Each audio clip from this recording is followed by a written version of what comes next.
প্রিয় দর্শক বন্ধুরা, আবারও নতুন করে আপার প্রাইমারির ক্ষেত্রে নতুন কি জটিলতা উঠে আসছে নতুন মামলাকে কেন্দ্র করে, তাই ভিডিওর মধ্যে সবটাই আলোচনা করছি।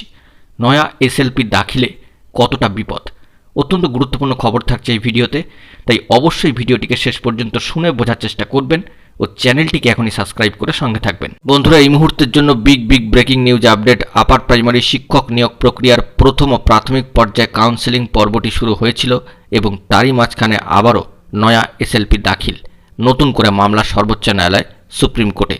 কার্যত আপার প্রাইমারি শিক্ষক নিয়োগে কাউন্সেলিং বন্ধের আর্জি জানিয়ে এবার সর্বোচ্চ ন্যায়ালয়ের দ্বারস্থ হয়েছেন চাকরি প্রার্থীদের একাংশ। শীর্ষ আদালতে স্পেশাল লিভ পিটিশন বা এসএলপি দায়ের করেছেন 35 জন চাকরি প্রার্থী।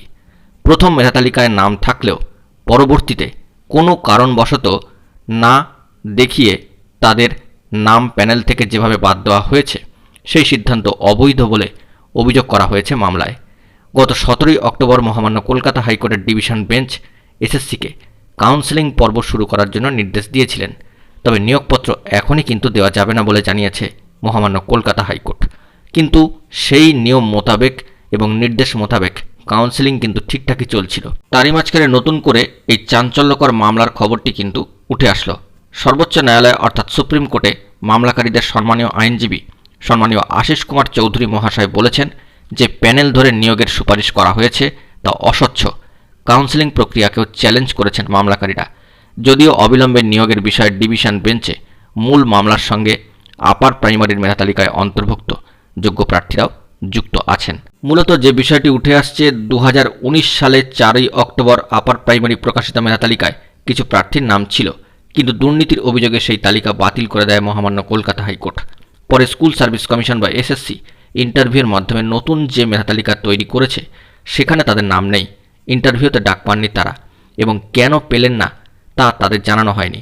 প্রার্থীদের দাবি, নতুন যে দ্বিতীয় মেধা তালিকা তৈরি হয়েছে তা আরও বেশি অস্বচ্ছ, তাই এখন শুরু হওয়া কাউন্সেলিং অবিলম্বে বন্ধ করতে হবে।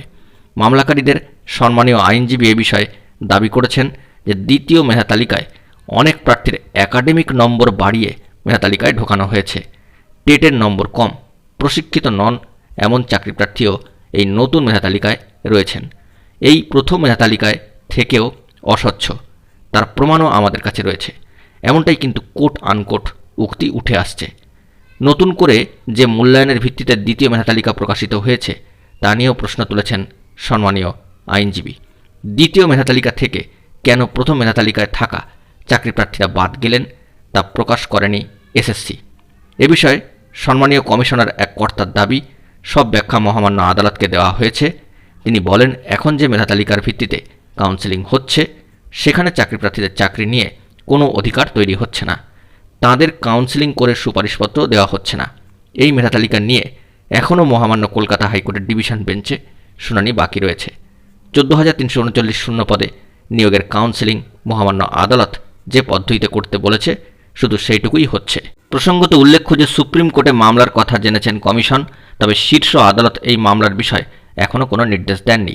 তাই যে নির্ধারিত সূচিতে আপার প্রাইমারির কাউন্সেলিং প্রক্রিয়া বর্তমানে চলছে, সেই সূচি বা শিডিউল মেনেই কিন্তু চলবে বলে জানিয়েছে এসএসসি। অত্যন্ত গুরুত্বপূর্ণ খবর। এই নতুন এসএলপি দাখিল থেকে কতটা বিপদ উঠে আসে কিংবা বিপদ আদেও হবে কিনা সে বিষয়ে আমরা পরবর্তীতে লক্ষ্য করতে পারব। তবে পশ্চিমবঙ্গ আপার প্রাইমারি চাকরি প্রার্থী মঞ্চ এ বিষয়ে যোগ্য বঞ্চিত প্রার্থীদের যথেষ্ট পরিমাণে সাপোর্ট করছেন এবং পরবর্তীতেও তারা কিন্তু পাশে থাকবেন, কারণ তারা বরাবর চেয়ে এসছেন যোগ্য বঞ্চিত প্রার্থীরাই একেবারে স্কুল যাবেন, সেখানে কোনো অস্বচ্ছতার জায়গা থাকবে না। কার্যত স্কুল সার্ভিস কমিশনও কিন্তু এটাই চান, সমস্ত যোগ্য প্রার্থী দ্রুত স্কুলে যাক। দেখা যাক এই মামলা ঘিরে পরবর্তীতে কী খবর আপডেট উঠে আসে। বন্ধুরা, এখন এই পর্যন্তই। গুরুত্বপূর্ণ আপডেটগুলি পাওয়ার জন্য চ্যানেলটিকে এখনই সাবস্ক্রাইব করে সঙ্গে থাকুন। ধন্যবাদ।